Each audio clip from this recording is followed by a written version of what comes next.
A prologue or prologue is an opening to a story that establishes the setting and gives background details, often some earlier story that ties into the main one, and other miscellaneous information. The ancient Greek prologos included the modern meaning of prologue, but was of wider significance, more like the meaning of preface.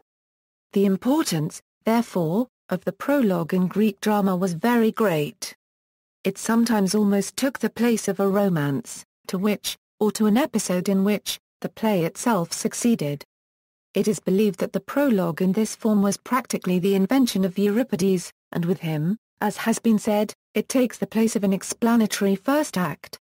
This may help to modify the objection which criticism has often brought against the Greek prologue, as an impertinence, a useless growth prefix to the play, and standing as a barrier between us and our enjoyment of it.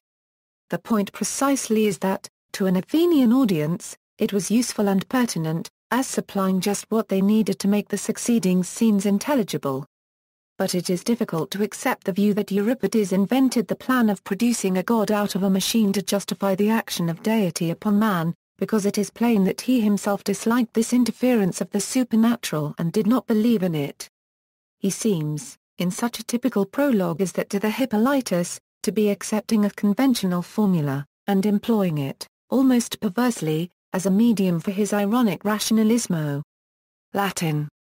Many of the existing Greek prologues may be later in date than the plays they illustrate, or may contain large interpolations. On the Latin stage the prologue was often more elaborate than it was in Athens, and in the careful composition of the poems which Plautus prefixes to his plays we see what importance he gave to this portion of the entertainment. Sometimes, as in the preface to the Rudens, Plautus rises to the height of his genius in his adroit and romantic prologues, usually placed in the mouths of persons who make no appearance in the play itself. Molière revived the Plautian prologue in the introduction to his Amphitryon. Racine introduced Piety as the speaker of a prologue which opened his choral tragedy of Esther. The tradition of the ancients vividly affected our own early dramatists.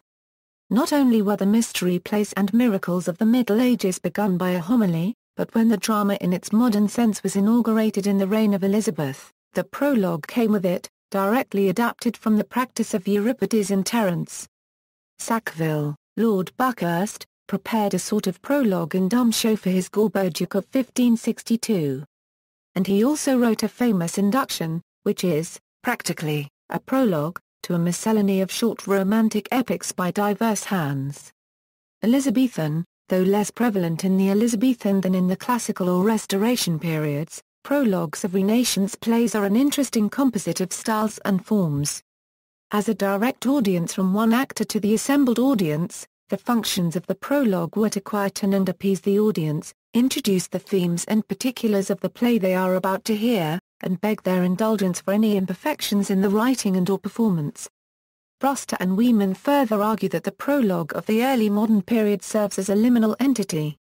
Firstly, a prologue is at once the text which is spoken, the actor who speaks that text, and the performance given by the actor in speaking. Secondly, in ushering the audience from the real world into the world of the play, the prologue straddles boundaries between audience, actors, characters, playwrights, the fiction of the play, the physical theatre and the outside world. Ben Jonson has been credited with using the prologue as a means to remind the audience of the complex relationships between themselves and all aspects of the performance they are about to view. In performance, the actor appeared dressed all in black. This is in contrast to the costume of the play proper, where elaborate and colourful costumes were worn, in the fashion of the day. The prologue removed his hat and wore no makeup. He probably carried a book or scroll, or a placard displaying the title of the play. He was introduced by 3 short trumpet calls, on the third of which he entered and took a position downstage. He made 3 bows in the current fashion of the court, and then addressed the audience. The Elizabethan prologue was unique in incorporating aspects of both classical and medieval traditions. In the classical tradition, the prologue conformed to one of 4 subgenres, the systatikos, which recommends either the play or the poet. The epitometikos, in which a curse is given against a rival, or thanks given to the audience. Dramatikos, in which the plot of the play is explained. and mixtos, which contains all of these things.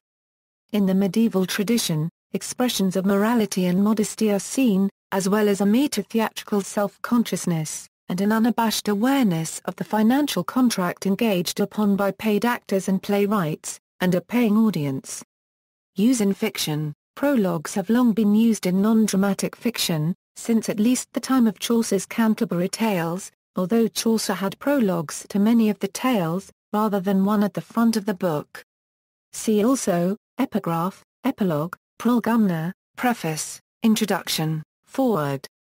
References.